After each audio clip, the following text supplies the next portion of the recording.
Oke, baik. Selamat pagi, Mbak Anissa dan teman-teman semua. Kami dari kelompok 2 ingin mempresentasikan mengenai materi punishment. Boleh next. Berikut anggota kami, ada Alia Azhara, Andi Rafli, dan Fania Listia. Boleh next. Selanjutnya ada agenda kami. Kami akan menjelaskan mengenai definisi punishment, jenis punishment, contoh punishment pada setting klinis, pada setting PIO, sosial, dan pendidikan. Boleh next. Kita masuk ke agenda kita yang pertama, yaitu definisi dari punishment. Nah, secara etiologi, punishment ini merupakan pemberian sanksi atau hukuman. Sedangkan secara terminologi, punishment itu suatu perbuatan yang dilakukan secara sadar yang menyebabkan penderitaan terhadap seseorang menerima hukuman sebagai akibat dari kesalahan yang diperbuatnya. Punishment sendiri atau hukuman adalah satu konsekuensi yang diberikan setelah seseorang melakukan suatu perilaku dengan tujuan untuk mengurangi atau menghentikan perilaku tersebut di masa depan yang akan datang. Namun, penggunaan hukuman yang tidak tepat ini juga dapat menyebabkan efek samping seperti ketakutan, agresi, atau bahkan penghindaran tanpa perubahan perilaku yang diinginkan. Selain itu, ada potensi-potensi masalah lain yang akan muncul seperti emotional reaction, itu ya seperti yang dikatakan sebelumnya, ada ketakutan, lalu ada modeling of punishment. Jadi di mana individu yang diberikan punishment itu juga bisa melakukan punishment itu lagi ke orang lain atau ke anaknya di masa depan. Gitu. Boleh next? Nah, selanjutnya ada jenis punishment. Punishment itu ada dua, yaitu punishment positif dan punishment negatif. Yang pertama punishment positif, itu menambahkan stimulus yang tidak menyenangkan setelah perilaku itu terjadi. Contohnya, seorang anak dimarahi karena tidak mengerjakan tugasnya. Lalu untuk punishment negatif, dia menghilangkan stimulus yang menyenangkan sebagai akibat dari suatu perilaku yang dilakukan. Contohnya, orang tua mencabut hak bermain game anak karena nilai ujiannya yang buruk. Nah, perlu diperhatikan bahwa punishment ini digunakan untuk menghukum perilakunya dan bukan orangnya. Punishment ini juga bukan bertindak untuk menyakiti atau membalas perilaku buruk seseorang. Karena punishment ini merujuk pada proses teknis di mana konsekuensi dari suatu perilaku mengurangi kemungkinan terjadi perilaku tersebut di masa depan seperti yang tadi disebutkan. Lalu ada prinsip-prinsip dari punishment itu ada dua. Unconditioned punisher atau penguat tidak bersyarat dan condition punisher. Singkatnya, untuk unconditioned punisher itu stimulus yang secara alami tidak menyenangkan atau menyakitkan tanpa perlu belajar dulu. Contohnya kayak rasa sakit saat terbakar karena benda tajam atau luka karena benda tajam. Semua orang langsung merespon negatif pada stimulus ini. Jadi tidak perlu belajar pada stimulus ini gitu. Lalu untuk condition punisher, stimulus yang menjadi tidak menyenangkan karena kita belajar dulu atau mengalaminya berulang kali. Contoh singkatnya, kata tidak bisa terasa seperti hukuman karena sering dikaitkan dengan konsekuensi yang negatif, meskipun sebenarnya tidak selalu negatif. Next. Oke, jadi aku bakal masuk ke punishment positif dari sudut pandang klinis. Nah, jadi di sini buat contohnya ini merupakan seorang mahasiswa yang bernama Dika. Nah, saat ini Dika tuh sedang menjalani terapi manajemen stres karena dia tuh mengalami kecemasan yang berlebih. Nah, kecemasan berlebihnya dia tuh terjadi akibat dia tuh sering minum kopi sebelum dia melakukan ujian. Nah, psikolognya tuh nyaranin untuk ganti minuman berkafeinnya tuh dengan air putih. Nah, tapi Dika tuh sering banget nih ngabain saran dari psikolognya dan malah kembali terus begadang sama konsumsi kafein. Nah, akhirnya Dika tuh mendapat sesi terapi tambahan yang diberikan oleh psikolog dengan tugas menulis jurnal harian mengenai tingkat stresnya. Nah, dengan tugas tambahan ini, Dika harus secara aktif merefleksikan dampak negatif dari kebiasaannya. Nah, kalau dari POV punishment negatifnya ini, ini beda case lagi sama Dita, yaitu namanya Arman. Nah, jadi di sebuah perusahaan yang sedang berkembang ini, ada seorang karyawan yang namanya tuh Arman. Nah, dia tuh sering banget nih menggunakan ponselnya buat keperluan pribadi selama jam kerja, dan hal ini akhirnya mengganggu produktivitasnya dalam bekerja. Nah, karena dia sering banget nih ngegunain ponselnya pada saat jam kerjanya, akhirnya produktivitas atau pekerjaan kinerjanya tuh menurun gitu dan akhirnya ngeganggu rekan-rekannya. Nah, sampai pada akhirnya hal yang dilakukan ini berdampak nih sama si Arman. Akhirnya manajer Arman itu memutuskan untuk mencabut hak Arman dalam memilih shift kerja yang fleksibel selama 1 bulan. Nah, dengan kehilangan hak ini, Arman akhirnya menyadari bahwa Arman tuh harus fokus gitu saat bekerja dan sampai pada akhirnya dia mulai disiplin dan lebih uh, menghargai waktunya dalam menggunakan ponsel di kantor. Boleh di next? Nah, untuk contoh punishment negatif di setting sosialnya itu, terdapat juga sebuah komunitas lingkungan yang, warganya ini tuh sering banget ngadain pertemuan rutin untuk membahas berbagai masalah sosial seperti kebersihan dan keamanan lingkungan. Nah, di sini tuh terdapat remaja yang bernama Siska, dia itu aktif banget mengikuti kegiatan sosial seperti bakti sosial dan gotong royong. Namun akhir-akhir ini Siska ini tuh sering banget datang terlambat dan nggak menyelesaikan tugas yang udah diberikan. Akhirnya ketua komunitas itu memutuskan untuk mencabut hak Siska sebagai koordinator acara selama 1 bulan. Nah, menurut Siska peran yang dikasih ke dia ini tuh sebuah peran yang penting dan yang ia banggakan banget. Akhirnya dengan kehilangan posisi ini, Siska itu udah menyadari betapa pentingnya disiplin dan dia tuh udah mulai berusaha untuk datang lebih tepat waktu serta menyelesaikan tugasnya dengan lebih baik. Selanjutnya ada contoh punishment negatif di setting pendidikan.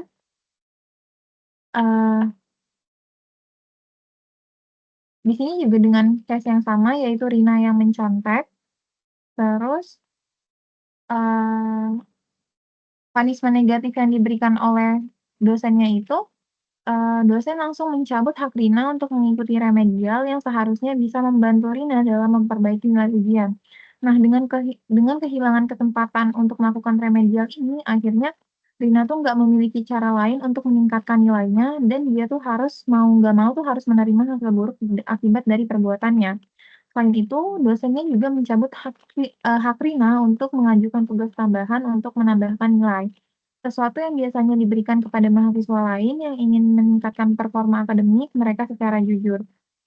Nah, akibatnya Rina ini tuh merasa sangat menyesal dan menyadari bahwa mencontek itu hanya merugikan dirinya sendiri. Sekian presentasi yang diberikan kelompok kami. Terima kasih.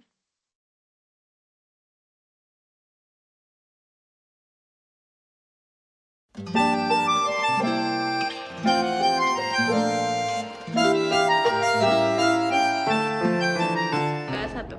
Gimana kabarnya hari ini? Aku belakangan ini jujur lagi kurang baik sih kak. Kenapa kalau belum tahu? Aku lagi ngerasa cemas banget gitu, nggak tahu kenapa kak. Mungkin karena emang mau ujian kali ya di kampus.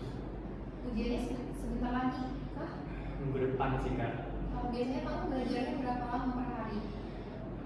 Nah itu dia, aku biasa belajar sih emang lumayan lama Kak, kayak 3 jam 4 jam gitu. Cuma aku biasa belajarnya kalau malam doang. Oh, apakah ada bantuan tambahan waktu belajar kayak mengkonsumsi apa gitu maksudnya? Konsumsi, aku minum kopi kan.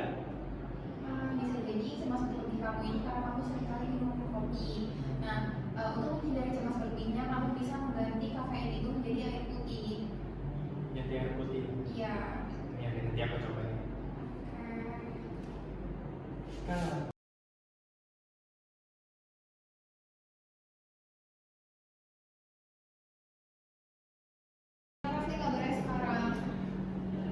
Sebenarnya masih sama aja kan, sama kayak kemarin. Ujiannya udah selesai atau belum? Masih ujian sampai sekarang, sebetulnya kan ujiannya 2 minggu kan. Tapi kamu masih sering ngerasa cemas berlebih nggak? Kalau soal itu aku masih suka ngerasa cemas ya. Tapi jam tidur kamu aman selama berlangsung ujian? Kalau soal jam tidur masih sama kayak kemarin kan. Kalau untuk konsumsi kafeinnya udah dikurangi belum sesuai saran saya? Kebetulan aku nggak bisa ngurangin karena aku belajarnya malam, jadi aku butuh asupan kafein sih, makanya aku minum kopi. Nah, tapi karena kamu sering merasa cemas berlebih, otomatis kan kamu harus mengurangi kafein.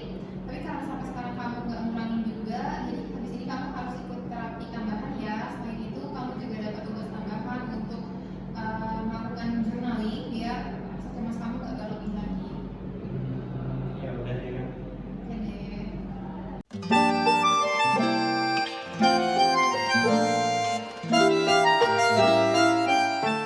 Oke deh. Selamat siang Arman. Iya Bu. Saya baru saja mendapat laporan bahwa kinerja kamu menurun akibat keseringan main handphone. Habis ini untuk shift kerja kamu saya tentukan ya, ini akibat dari kamu yang keseringan bermain handphone saat bekerja. Tapi aku nggak kenapa kok Bu. Masa? Iya, ini apa sih? Saya sudah mendengar laporan dari divisi kamu. Ya udah. Terima kasih Arman. Iya. Siang Ibu. Siang. Ibu, aku mau lapor pendapat, mau laporin laporan divisi Bu. Iya, Jadi kenapa ya?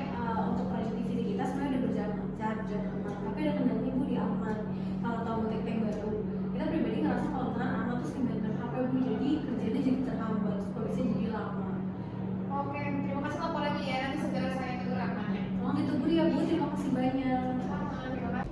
3. Kok main HP terus, bukannya kerja? Kerja kok. Mana?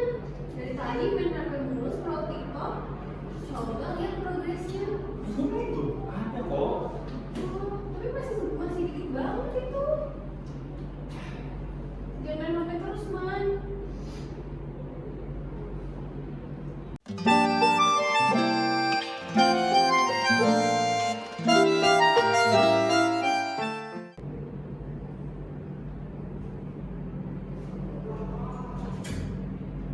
Loh, Siska, kok baru datang?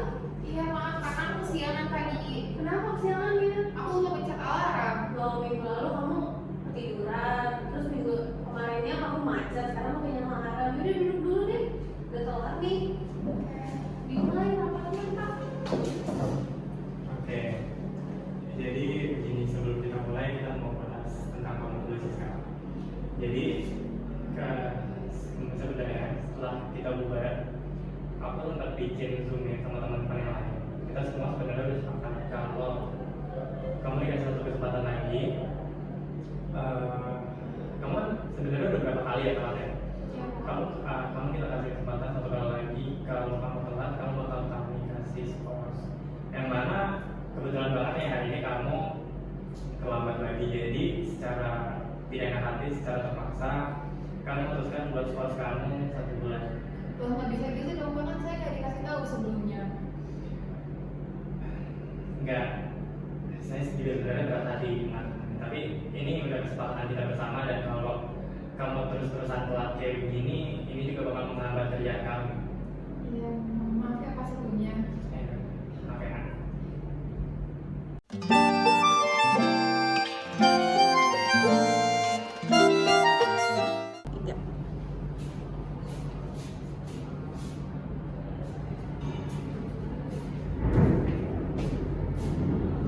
Loh, kamu megang apa kan ya?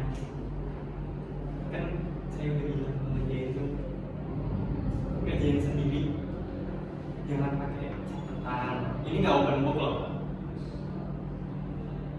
Saya bilang apa kemarin? Kalau nyontek,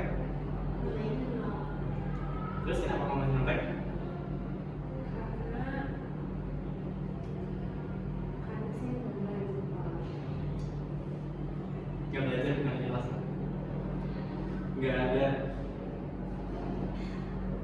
Gak ada toleransi dari saya. Nilai kamu nolak.